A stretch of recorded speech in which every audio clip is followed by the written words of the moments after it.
Alors je te salue dans le nom du Seigneur et je te prie juste de me donner juste quelques minutes. J'aimerais te parler de quelque chose. J'étais en train de méditer la parole de Dieu cette matinée et je suis tombé sur ce texte que je vais te lire rapidement.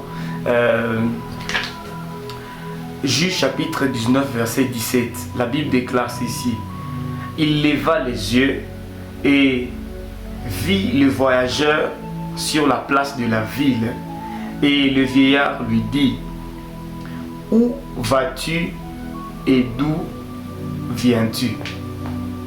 Je ne sais pas si tu as remarqué avec moi que dans ce texte, ça nous ramène à 3 éléments exactement.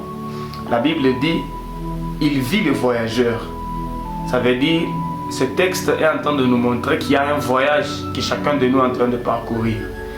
Et la deuxième chose que ce texte présente, c'est qu'il y avait aussi une question qui est en 2 volets.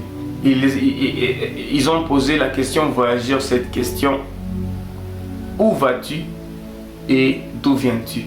Et ce matin, je ne suis pas venu faire beaucoup de choses, je suis juste venu te poser la question: où vas-tu et d'où viens-tu? C'est la question qui est en train de se passer dans la tête de plusieurs pendant ce temps, dans cette génération. Et c'est la question à laquelle nous devons tous chercher une réponse. Parce que tout celui qui ne sait pas où il va, il ne t'amènera nulle part. J'aimerais aussi pour ce faire parler à ceux-là qui cherchent à entrer dans des relations. S'il vous plaît, ne marchez pas seulement sur la phrase d'expression d'amour, ou soit sur la phrase je t'aime. Ne marchez pas seulement par rapport à cette phrase-là, parce que quelqu'un peut t'aimer sans savoir où il va. Alors la question que tu dois poser à toute personne qui vient te proposer son amour est la suivante: où vas-tu et d'où viens-tu? Parce que s'il n'a pas de vision, il n'a nulle part où t'amener. S'il ne sait pas où il va, il n'a nulle part où t'amener.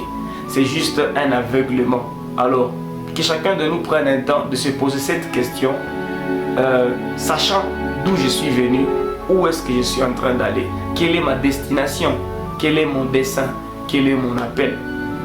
Parce que c'est sur base de ça que nous serons en train de marcher. Souvenez-vous aussi que tout peuple, toute nation sans vision est un peuple sans frein. Ça veut dire que nous devons avoir une visée de là où nous sommes en train d'aller pour comprendre la façon dont ces choses fonctionnent. Alors mon frère, ma soeur, très cher bien-aimé, prends le temps de te poser cette question, prends le temps d'analyser ta vie, ta marche et réponds à cette question: où vas-tu? Où vas-tu? C'est plus sage d'y répondre, parce que celui qui sait où il va, il ne perd pas son temps. Celui qui sait où il est en train d'aller, celui qui connaît sa destination, il sait dans quoi est-ce qu'il faut investir. Il sait comment est-ce qu'il doit gaspiller son temps.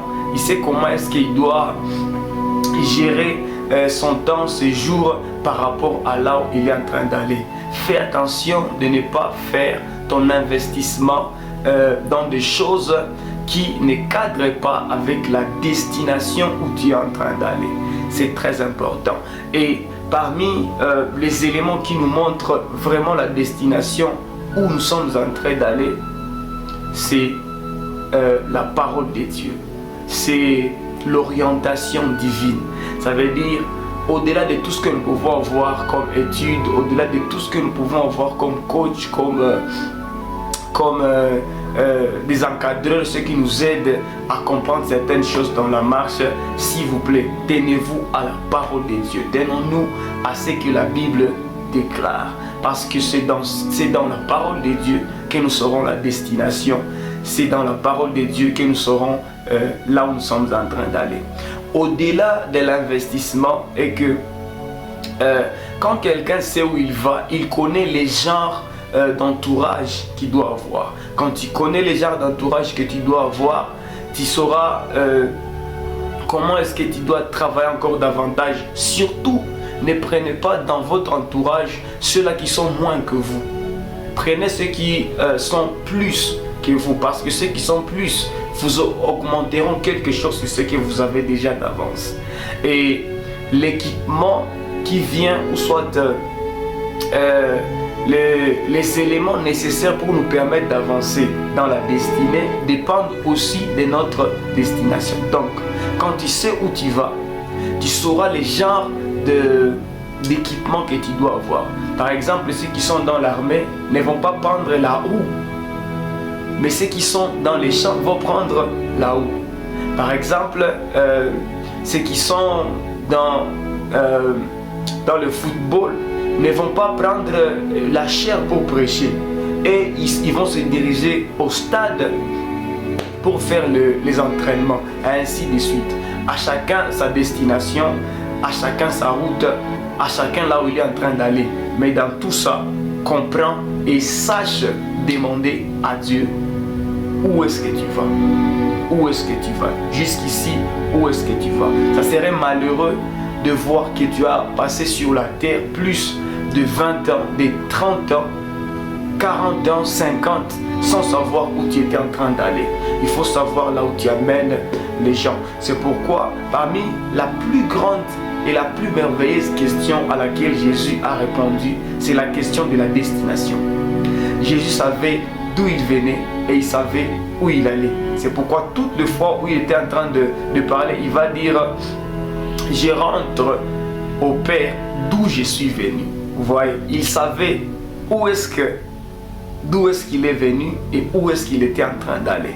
Et c'est là qu'il était en train de nous amener. Écoutez ce qu'il dit. Il dit: si dans la maison de mon Père, il n'y a pas beaucoup de places, je vous l'aurais dit.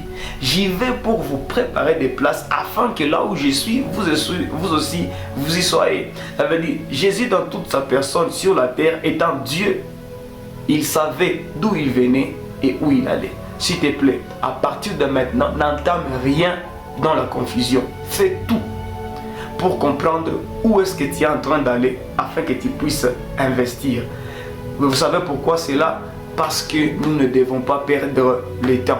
Les jours sont mauvais et les temps sont en train d'aller si vite qu'il faut vraiment gagner le temps. Voilà, que Dieu vous bénisse. C'était tout pour cette matinée. Je crois que par la grâce de Dieu, cette petite vidéo vous aura beaucoup aidé. Amen. Que Dieu vous bénisse.